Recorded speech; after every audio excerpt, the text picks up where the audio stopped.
So good morning, everybody. My name is Jesse, and I am with Exploring by the Seat of Your Pants. For those joining us for the first time, we are all about bringing conservation, adventure, and science into classrooms around the world. Today's focus is on adventure. You'll see why in just a little bit.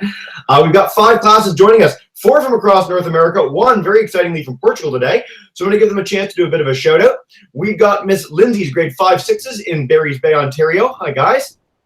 Oh, hey. We've got Mr. Marquez's grade 10s in Almada in Portugal. Hey, guys. Hi. Hey. Hi. We've got Miss Henderson's grade 6/7s in Brucefield, Ontario. Hi, guys. We've got Mr. Taylor's class changing over, grade 10s in Niagara Falls in Ontario. It's a very Ontario day. I like it. Hi, guys. hi. Hey. And last but not least, we've got Miss Russett's grade 5s in Arnprior, Ontario. Hi, guys.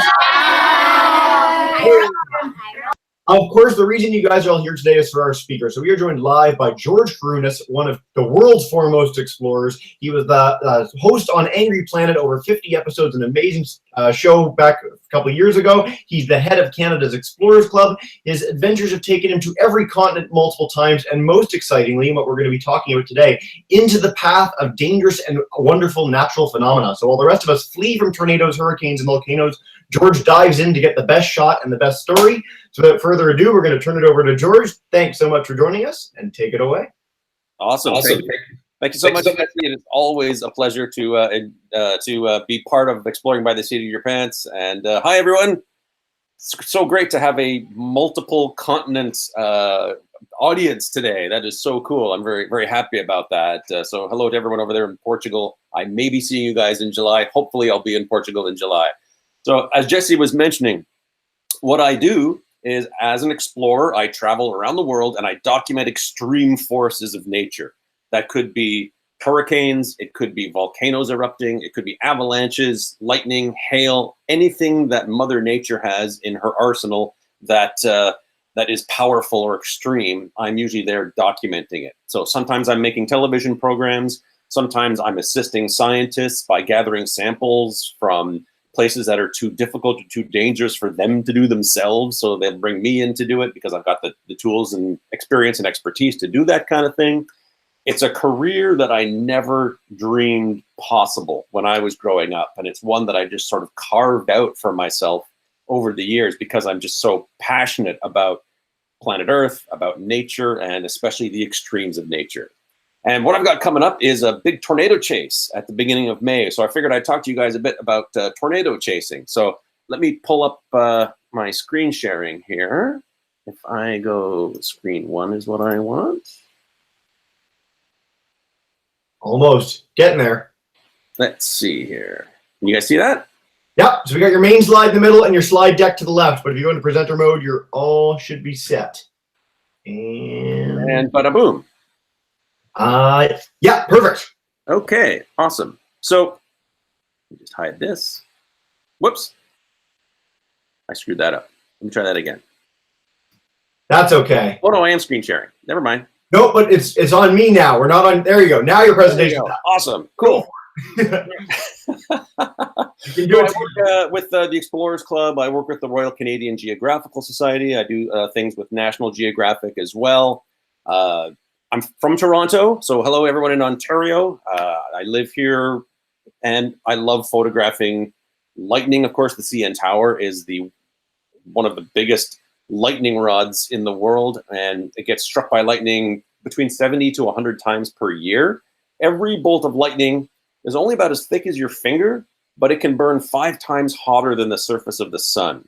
So it is extremely powerful, over 100 million volts in a single bolt of lightning. So when it's thundering and lightning outside, seek shelter. You don't want to get hit by one of those for sure. But I also document hurricanes all over the Atlantic, Gulf of Mexico. This was in Bermuda, this particular hurricane. Volcanoes are another one of my favorites. I like to get down deep inside these active volcanoes, especially when there's lava spewing around. And currently I do a lot of work with the Weather Network here in Canada. So I'm part of a team called the Storm Hunters, and we travel around to different parts of the world documenting these extreme forces of nature, especially tornadoes. So a tornado is basically, it's part of a thunderstorm. It's a violently rotating column of air that is in contact with the ground.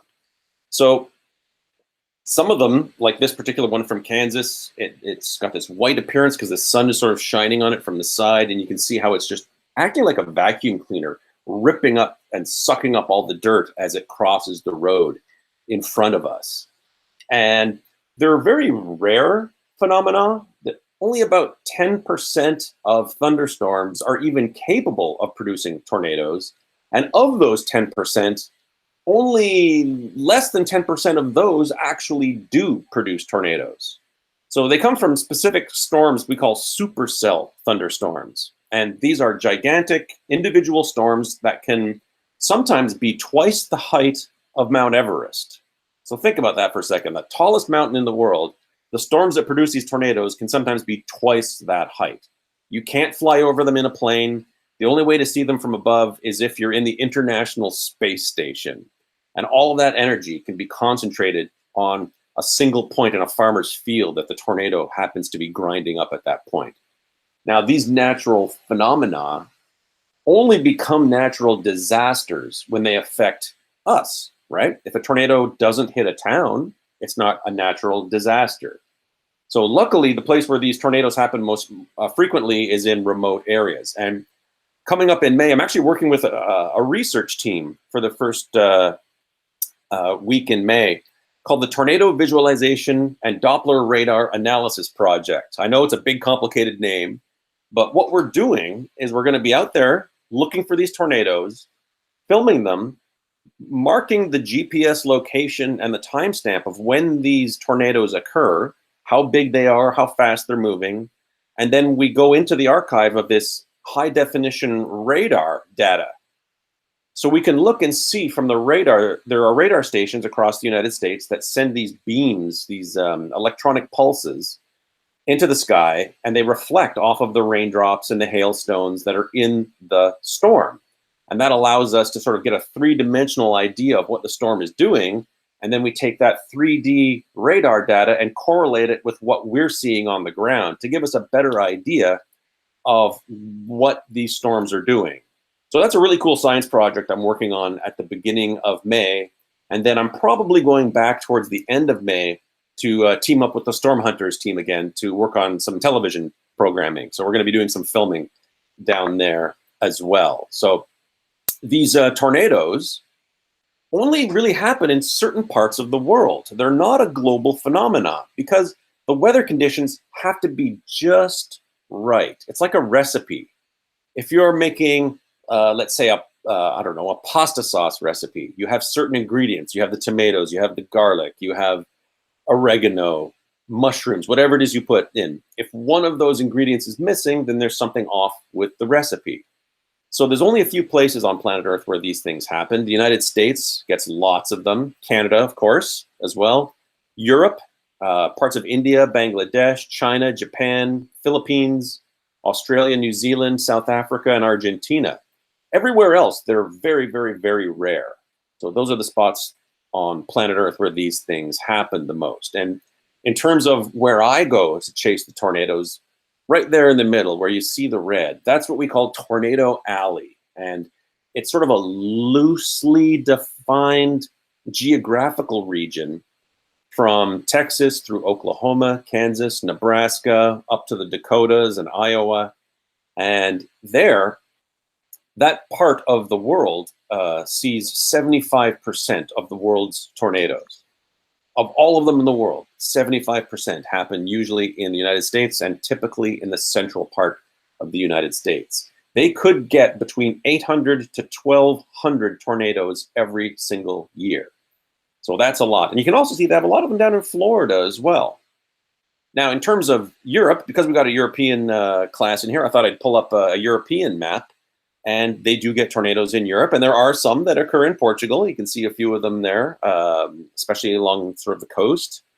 But in England, Belgium, Netherlands, parts of Denmark, and into Germany, Central Europe, they get tornadoes there as well. But only a fraction of the ones that we get in the United States. So that's why I tend to go there. Also, in the central United States, it's really flat. You can watch your dog run away for like 3 days. That's how flat it is. And because it's so flat, you can see for a long distance. And that allows us to be able to spot these tornadoes from far away. If you have lots of hills and lots of trees, then it makes it particularly difficult to see the tornadoes, which makes it very dangerous to see the tornadoes. So here you can see that beautiful flat landscape, nothing blocking our view of the tornado. That's what we like to see. And sometimes they touch down for maybe a few seconds. Sometimes they're on the ground spinning away for 90 minutes. So it really does, there's such a wide variety of shapes of tornadoes, of strengths of tornadoes. We use a scale called the Fujita scale, the enhanced Fujita scale, to measure how strong these tornadoes are. And it's based on a forensic analysis after the fact of what damage was done. So we know that a well-built house can withstand a certain amount of force from the wind. And if a tornado hits that house, we can send people in who are engineers. They can look at the damage and they can say, okay, this tornado had a wind speed of 500 kilometers an hour, which is crazy fast. So that was an EF5 tornado. The scale goes from 0 to 5. And a 5 tornado can take a house, wipe it off its foundation, and toss the entire house into the next neighborhood. So they really range in terms of strength. Here's one of the strongest and literally the largest tornado ever documented. This one was 2.6 miles wide, or 4.3 kilometers. And this thing was so massive. It was in El Reno, Oklahoma. Oklahoma gets a lot of tornadoes. This was in 2013, and it holds the Guinness World Record for the widest tornado ever documented. And this thing was just a monster. It was just huge. And I had some colleagues of mine who were in the path of this tornado, and I knew that from their angle, they weren't going to be able to see it very well. So I luckily was able to contact them on the radio and let them know that this tornado was headed for them, and they were able to head south and get out of the path of this thing. Because this tornado was taking cars and crumpling them like Coke cans and throwing them. So definitely not the kind of thing that you want to be close to. And it's not just the tornadoes that these storms produce. They can produce deadly lightning. They can produce hailstones, sometimes to the size of baseballs or even larger, which is just massive, unbelievably huge hailstones, and flooding from intense rains. So if you were to look at one of these storms that produce these tornadoes, these supercell storms, sort of look at it sort of cross section, you can see this red part in the middle. That's the mesocyclone. So that's the part of the storm that is rotating.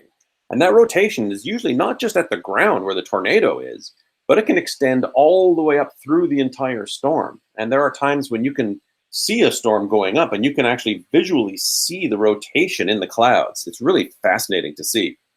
And that rotating part gets pushed by the jet stream. The jet stream is these very high altitude winds that are really fast. Think of it as a river, a fast moving river of air that is very high up in the atmosphere, up where jets fly and even higher.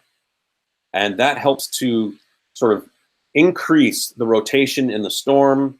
It helps to keep the rain from falling down in the middle of the storm, sort of pushes the rain out ahead of the storm. And that helps to keep the storm lasting longer.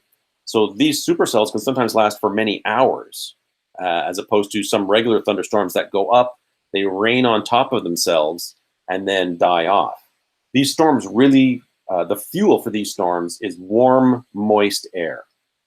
So at the surface where we live, you get this warm, humid breeze coming up from the south, and that's fuel that goes into the storm.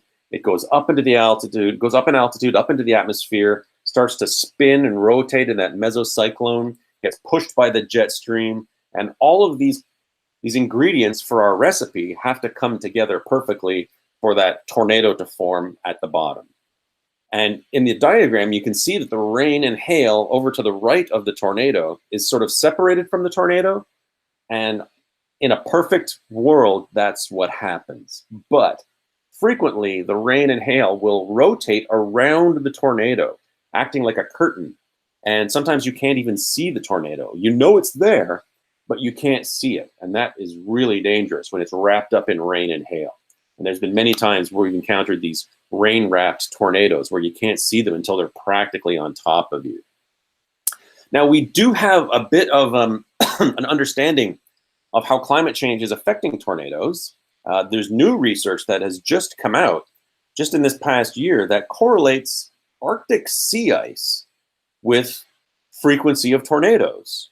So it's looking like there is a relationship between climate change and tornadoes. This is the first time that we've ever really been able to put our finger on that.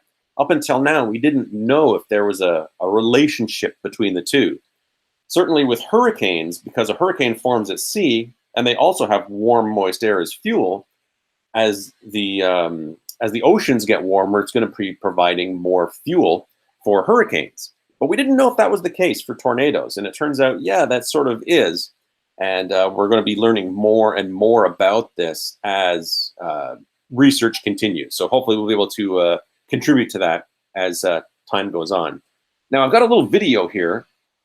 This particular tornado was in South Dakota from a few years ago. And as I was mentioning to Jesse earlier, before we started the live feed, that I spent 12 years working with a tornado chasing tour group.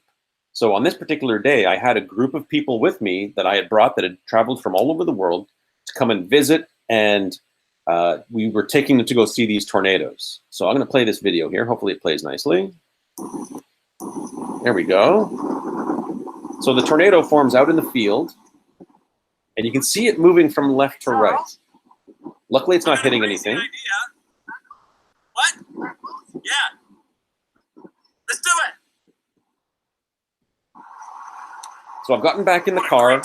Holy smokes. driving down this road, and I know the tornado is going to cross the road that I'm driving on at some point. So I want to find that spot. Violent tornado. The place where the tornado crosses the road Letting up. is where I want to be. Second tornado. Still going. So it's going to pass just behind this little building. It's actually a small church. And right now, as I'm opening the car door, the wind is so strong that all of my maps and all my papers are being sucked out of the car. And now watch, as the tornado's about to cross the road, there's a car coming the other direction. And look how close this car comes to getting hit. Really close. Oh. Wow, that guy got lucky.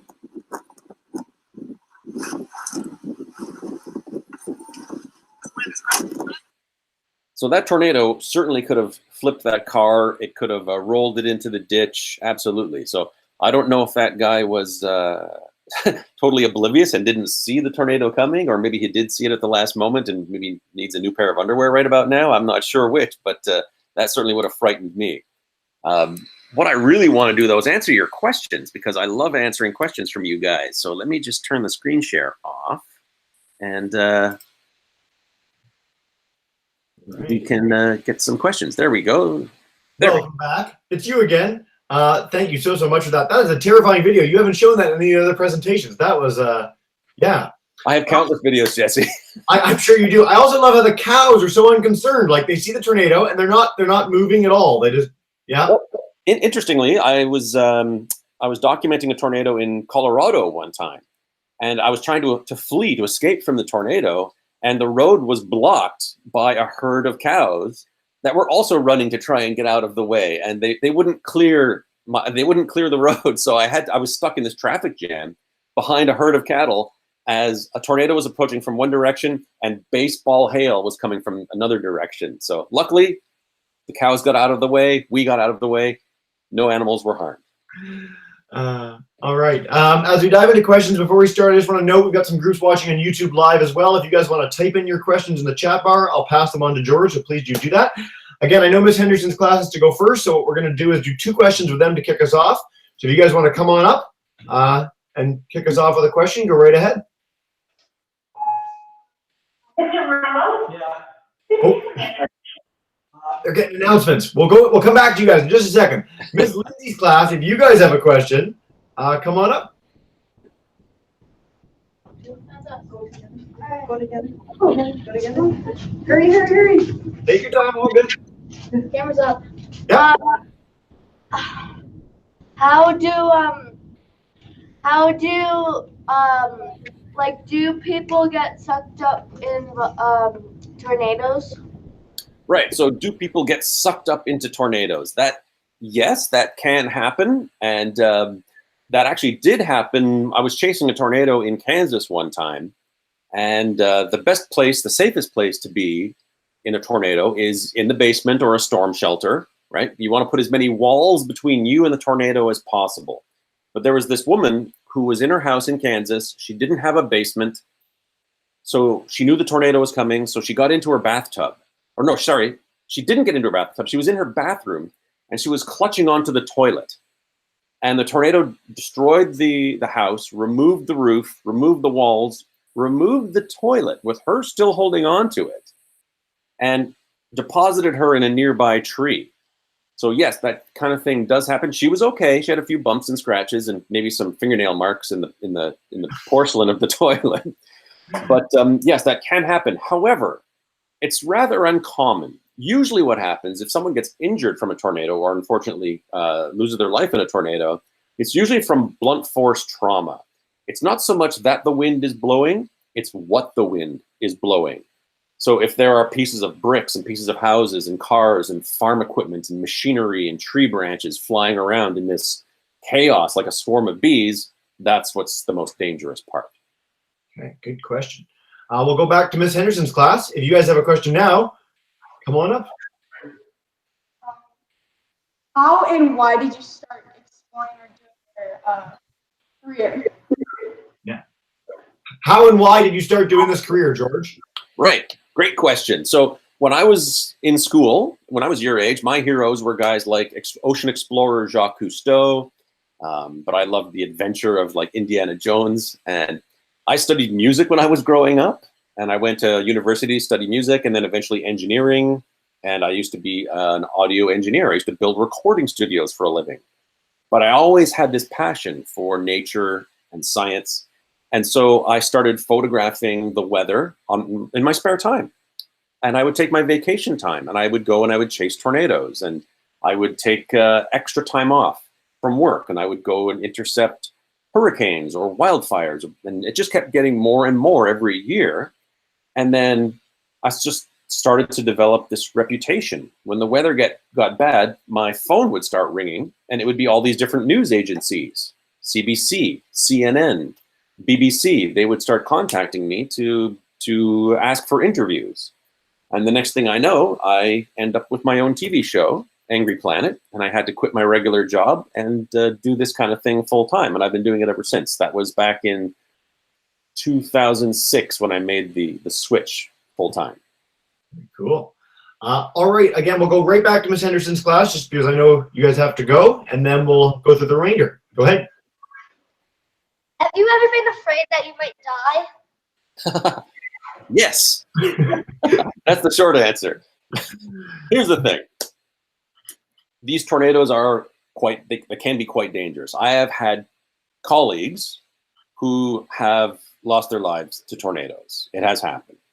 So the thing is to always put safety first. We always travel with multiple people. One person is driving. Usually one person is navigating and doing the weather forecast. And we're always trying to anticipate where we think the storm is going to be. And we have to look at the road network because tornadoes do not follow the roads. They don't obey the stop signs. They don't obey the speed limits, right? So keeping up with them can be quite dangerous. And actually, in all honesty, the most dangerous part of chasing tornadoes is just being on the roads because you spend so many hours and days and weeks driving thousands and thousands of kilometers back and forth across all these different places that just being on the road is far more dangerous. Now, let me just back that up a bit and tell you one quick story about a dangerous or scary encounter that I had one time. I was just outside of Oklahoma City and it was nighttime, And I could see on the radar screen that there was a tornado very, very close to me. And as I'm approaching it, suddenly there are explosions of these electrical transformers exploding, these blue power flashes, and debris starts flying through the air, pieces of 2x4s and garbage cans. And we were right just in the outer winds of the tornado. I slam on the brakes, the tornado passes, I keep driving to keep up with it, and then I'm listening to the local radio station as well. And they say at one point, the tornado is on the ground at Interstate 35 and Britain Road. And those words come over the radio as I'm on Interstate 35 and I'm going under the Britain Road sign. I hit the brakes, the tornado crosses, again, the same tornado crosses in front of me less than 100 meters. And it was an EF3 strength at that point. So it would have easily crumpled my car and tossed it.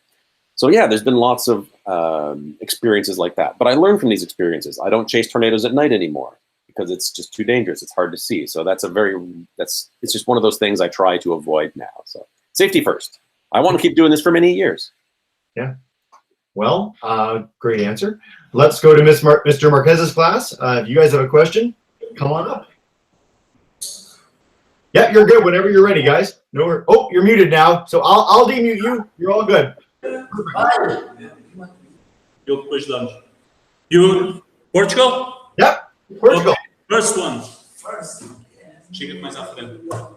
What has the most dangerous situation you have been in? The most dangerous situation I have been in. There are many, lots of them. Wow, where do I begin? Well, I'll give you a few examples because I can't pick just one. But I was inside a volcano one time in Vanuatu, and it was exploding every few minutes. And this is in the South Pacific. For those of you who don't know where Vanuatu is, it's a tiny little island nation that nobody visits. And there were pieces of lava flying through the air that were landing behind me. So that was kind of scary. I've had lightning strike so close that I've seen the sparks come off of the ground and felt the heat on my face. That is scary, for sure. And I had a tornado encounter a few years ago where the tornado touched down right beside our van, but we couldn't really see it. And the tornado pushed a piece of farm equipment, these irrigation pivots, these the things they use for watering crops. It pushed the thing over, and the end of it came crashing through our windscreen as I'm driving the car. So that was pretty scary. So there's just a few. I've had a Komodo dragon try to eat me for lunch. I've been swimming with piranhas. I've set my boots on fire walking on lava in Hawaii. So there's been lots of encounters like that. Tripped on your shoelaces a few times. That's right. Oh yeah. All right, let's go to Miss Russett's class. If you guys have a question, come on up. We're smart. Just Extricate yourself. Yeah, there you go. Just jump over the kids. Start swinging elbows. Can tornadoes happen on water? Yes. Okay, great question. Can tornadoes happen on water? So tornadoes on water come in two varieties, as a matter of fact. We call them water spouts typically.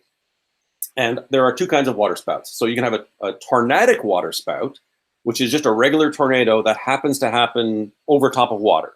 So a regular tornado over a lake or over the ocean, that's a tornadic water spout. But then there are other water spouts where instead of the rotation sort of coming down from the cloud, the rotation starts at the water's surface and works its way up. And they tend to be less violent, less dangerous. They tend to be skinnier, almost like these ghostly looking narrow, thin tornadoes. They get a lot of them in Florida and in the Bahamas and in the Adriatic Sea. So those are pretty common. They're less dangerous. So there you go. Yes, absolutely you can. As a matter of fact, there are two types of water tornadoes. Very cool. Water spouts is one of those terms that doesn't sound as intimidating as the thing is. Like tornado sounds like something you should run away from. Water spout sounds really nice. That might be a problem in terminology. Unless you're in a boat and one comes for you. Yeah. Miss Jeffrey's class, sorry that you guys got the link late, but welcome in. And if you guys have a question, go right ahead. What have you learned about alien life from volcanoes? What we learned about alien life and volcanoes? Yeah. Well, that's an interesting question. You guys have been doing some research about me, clearly. So one of the things that I did, or that I still continue to do, is I go to places where there are either lakes of lava or pits of fire in different parts of the world. Those are sort of one of my specialties, including tornadoes. And so one of the projects I did for National Geographic a few years ago, it wasn't a volcano. It was a burning pit of methane gas that looks like a volcano in the country of Turkmenistan. It's sort of between Iran and Russia. I'm just looking up at my map right now. And inside this pit, they call it the Darvaza doorway to hell is sort of what they call it.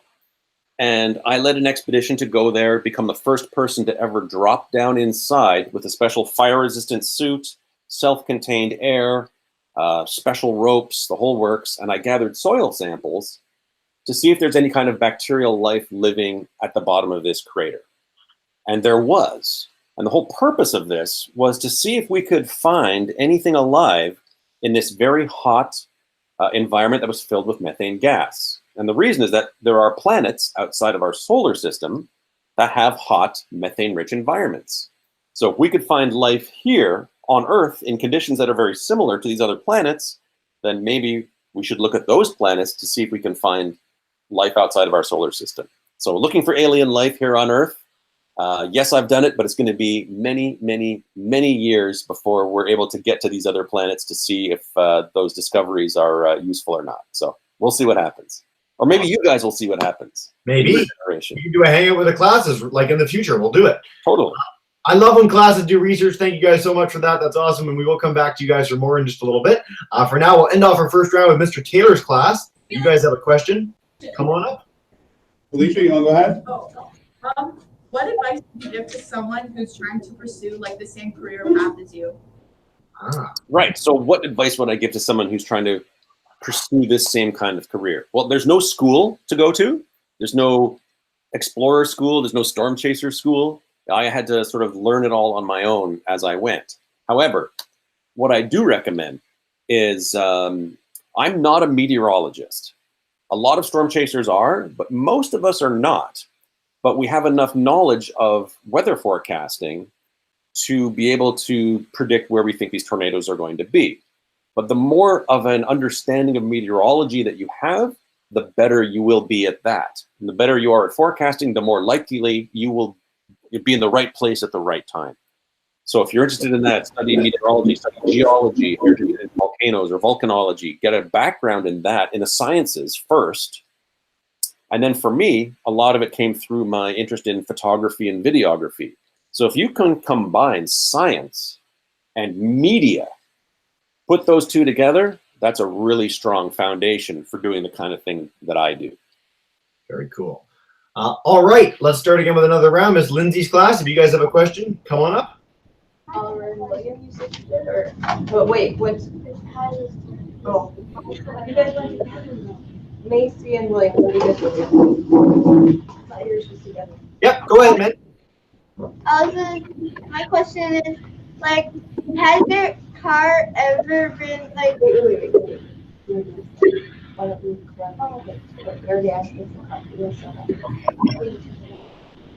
How long did it for you to get to the lava pit? George, did you catch that? Sorry. No, I couldn't make that out. No, can you say that one more time? How long does it take for you to make it into the lava pit?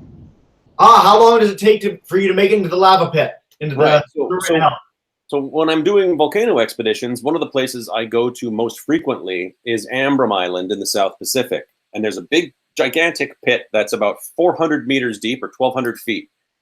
And I'm usually there anywhere between 10 days to 7 weeks. And we have to fly all of our equipment in, all of our supplies in with a helicopter. It takes several days to set up base camp, to rig the ropes, to go down inside. So it can take days and days and days, especially because the weather is bad. Here's the thing.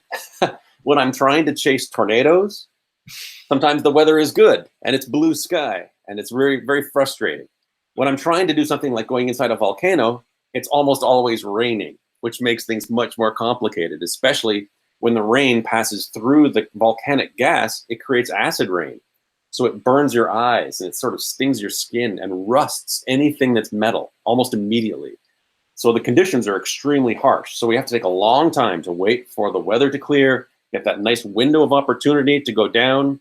But once all the ropes are set up, I can go down to the bottom of the crater and back up all in less than 1 day. So that's nice. So if we've got a good day for weather, we can get the job done.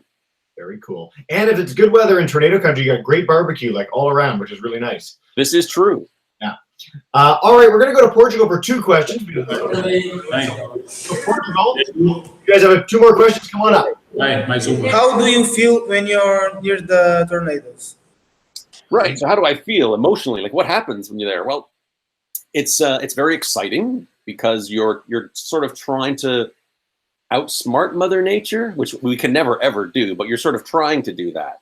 And it's very difficult to find these tornadoes. Less than 10% of our, maybe about 10% of our storm chases end up witnessing a tornado, right? So you're very excited about that. But at the same time, you know that if this tornado passes through a town or hits a house, there are people that are going to be having the worst day of their life, or possibly even the last day of their life.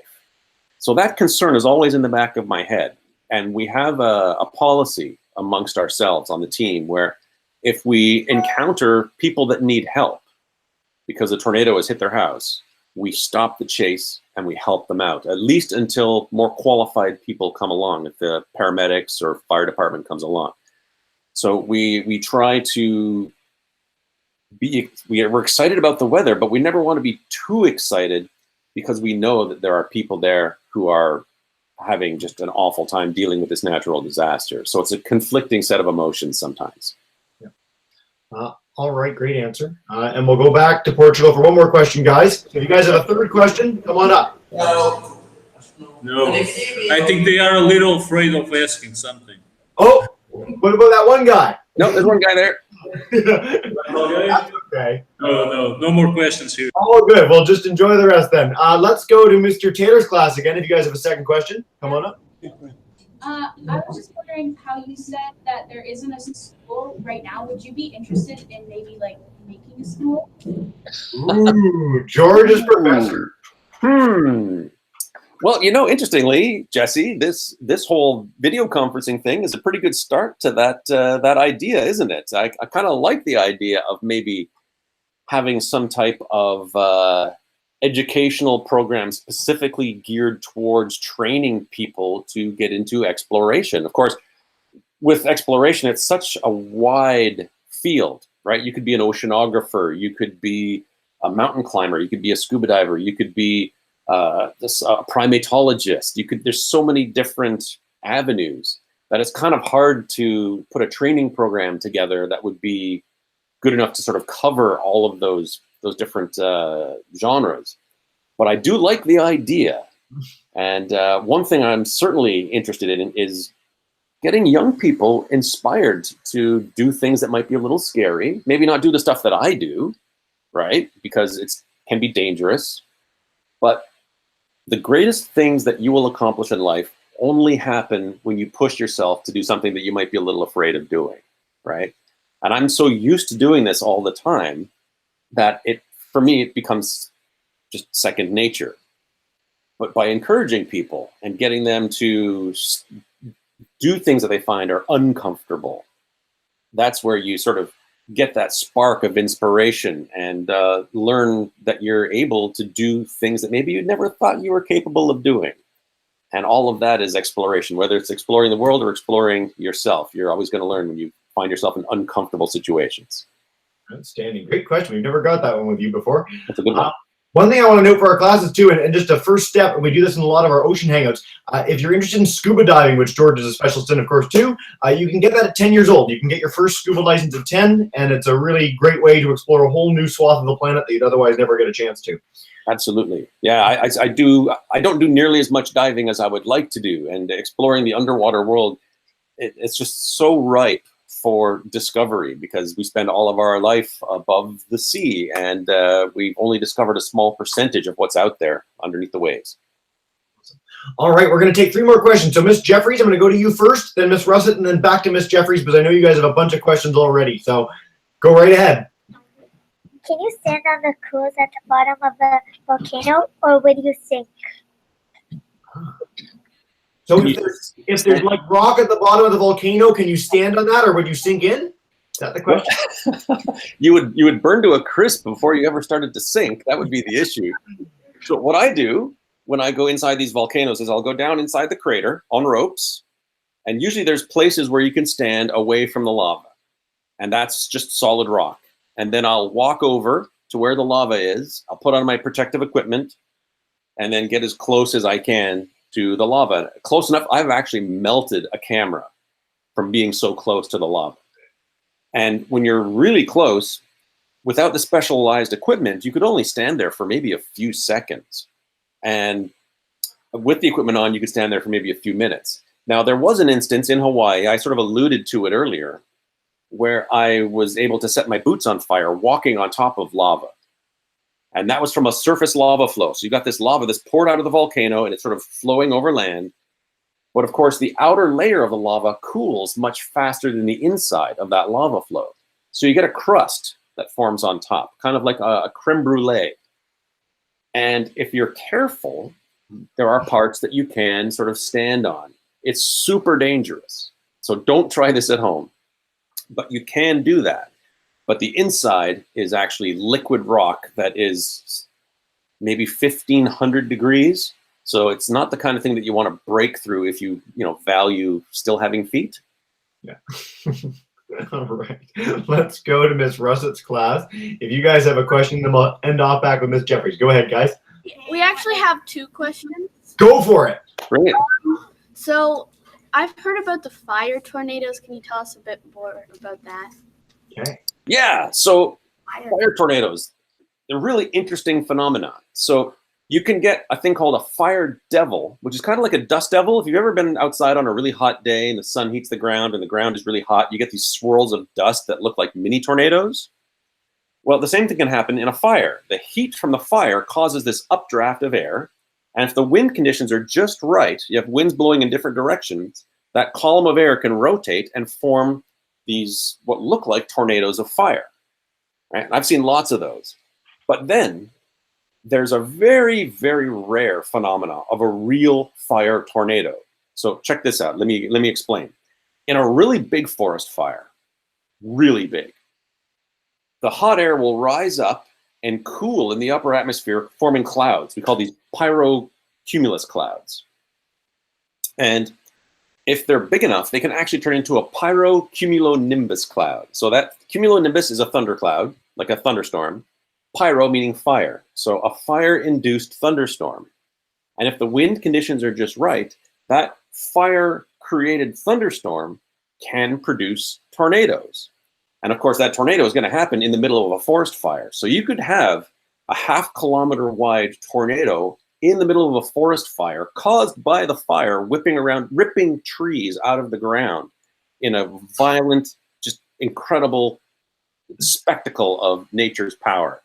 These things are very rare. I've seen a few videos of them, but I've never witnessed one myself. Okay. That's absolutely terrifying. Terrifying. All right, let's go back for that second question, Miss Russett's class, and then we'll end off with Miss Jeffries, okay? Go ahead. Yep, you're good. Can a tornado stop a bullet? Can a tornado stop a bullet? Wow, that's a really interesting question. I've never thought about that. No, I like that. I would say that if you were to fire a bullet at a tornado, it's probably not going to affect the bullet very much. It might blow it around a little bit as the bullet is slowing down. Yeah. If the tornado is chewing up a lot of debris, there might be a lot of debris flying around in the air, so the bullet might bounce off of a tree or a brick or something. Interesting question. I've never really thought about that. But if we think about it here for a second, on a high-powered rifle, let's say, a bullet can travel faster than the speed of sound. And tornado wind speeds are nowhere near that fast. So bullets do travel faster than tornado winds, just to put things in perspective. Yeah. But the bullet doesn't go that far either. So if you shot it right at the tornado, it wouldn't be effective as going way faster, but the bullet's not going to go forever. So eventually, depends how far you are. Yeah, and the bullet is going to have zero effect on the tornado. Let's just right out of the way. The tornado is not going to care. We're going to get a Mythbusters episode on this. I love it. All right, Miss Jeffries, if you want to end us off, go right ahead, guys. Have you ever been injured exploring volcanoes?